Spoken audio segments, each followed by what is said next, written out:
नमस्कार, मैं Ravish Kumar.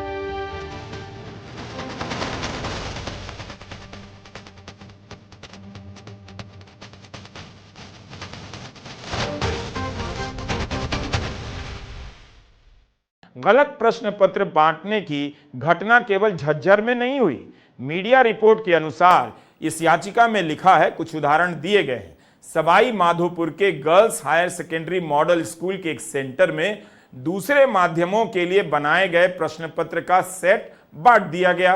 Media report में एनटीए का बयान छपा है कि कुछ लड़कियां प्रश्न पत्र के साथ ही सेंटर से बाहर चली गईं।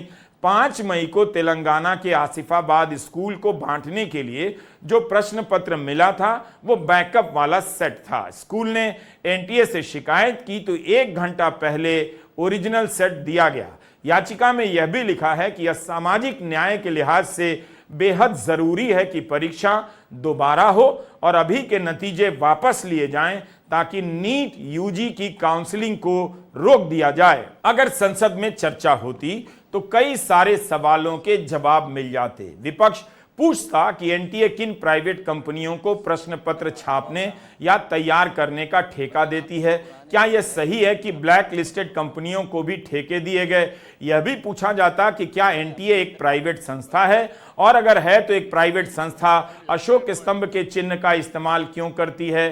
क्या यह सही है कि राष्ट्रव्यापी परीक्षा कराने वाली एनटीए के पास कर्मचारी से लेकर अधिकारी की संख्या बहुत ही कम है। यह सब सवाल सरकार से पूछे जाते तो जनता के बीच सब कुछ साफ साफ सामने आ जाता। शायद यही वजह है कि संसद में नीट पर चर्चा नहीं होने दी जा रही है, वरना सरकार खुद आगे बढ़कर चर्चा स्वीकार कर लेती। विश्व गुरु भारत की एक और खबर बताता हूं। सीबीआई को एक और मामले की जांच करनी है। हरियाणा में कथित रूप से फर्जी तरीके से 4 लाख एडमिशन दिखाए गए हैं स्कूलों में।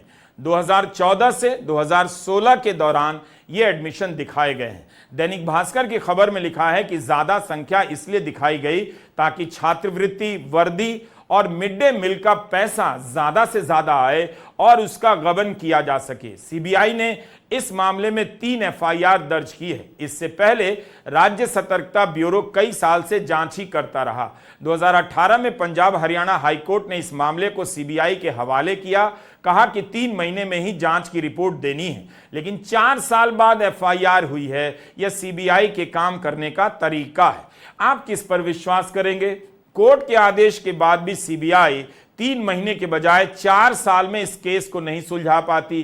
अभी तक एफआईआर के स्तर पर ही है, जबकि यह मामला 2014 से 16 के बीच का है। उसी तरह सीबीआई के पास नीट यूजी पेपर लीक के 2018, 2021, 2022 के मामले भी हैं। उन्हीं की जांच मंजिल तक नहीं पहुंची है। गुजरात कांग्रेस के अध्यक्ष शक्ति सिंह गोहिल ने प्रेस कॉन्फ्रेंस कर बताया है कि महाराष्ट्र, ओडिशा, बिहार समेत कई राज्यों से छात्र गोधरा में परीक्षा देने आए, क्योंकि यहां पर पहले से ही उनकी सेटिंग हो चुकी थी। जगह जगह से परीक्षा में गड़बड़ी की खबरें आ रही हैं।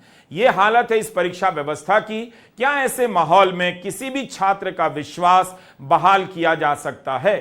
Deputy superintendent of police on oath affidavit पे सेशंस कोर्ट में कह रहे हैं कि किस तरह का यह स्कैम था। इन्वेस्टिगेशन के दौरान करोड़ों रुपए मिले हैं, ढेर सारे ब्लैंक चेक मिले हैं उन बच्चों के पेरेंट्स की ओर से जिन्होंने नीट की एग्जाम दी है। Deputy superintendent of police on oath affidavit में कहते हैं कि साहब एक ऐसा स्कैम था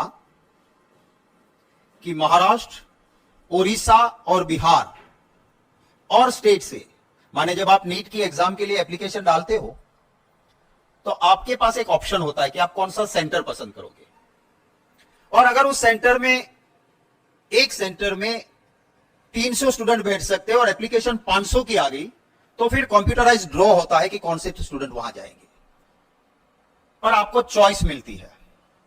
तो एफिडेविट कहता है कि बिहार, ओडिशा, महाराष्ट्र और कई राज्यों से जिनके साथ इनका सेटिंग हो गया, उनसे एडवांस पैसे लिए, एडवांस में ब्लैंक चेक लिया और उनको कहा गया कि आप जब नीट का एप्लीकेशन लिखो उसमें लिखो कि हमें हमारा सेंटर जय जलाराम स्कूल गुजराती मीडियम ही चाहिए।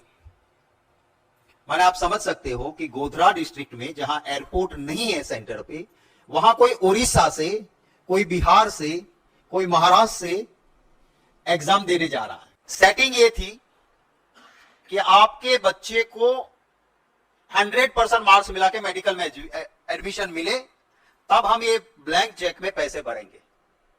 और कौन सी मेडिकल कॉलेज में आप जाते हो उसके रेट थे, इसलिए ब्लैंक चेक। और 10-10 लाख रुपए एडवांस लिए गए थे।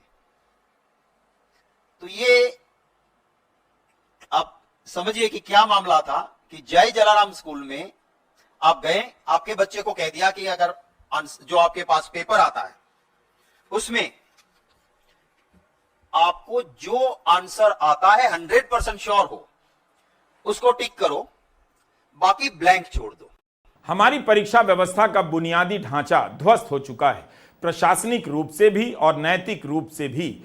उसी तरह उन बुनियादी ढांचों की हालत भी बहुत अच्छी नहीं है जिन्हें आप सड़क, पुल, एयरपोर्ट, 4 लेन टनल, मेट्रो के नाम से जानते हैं।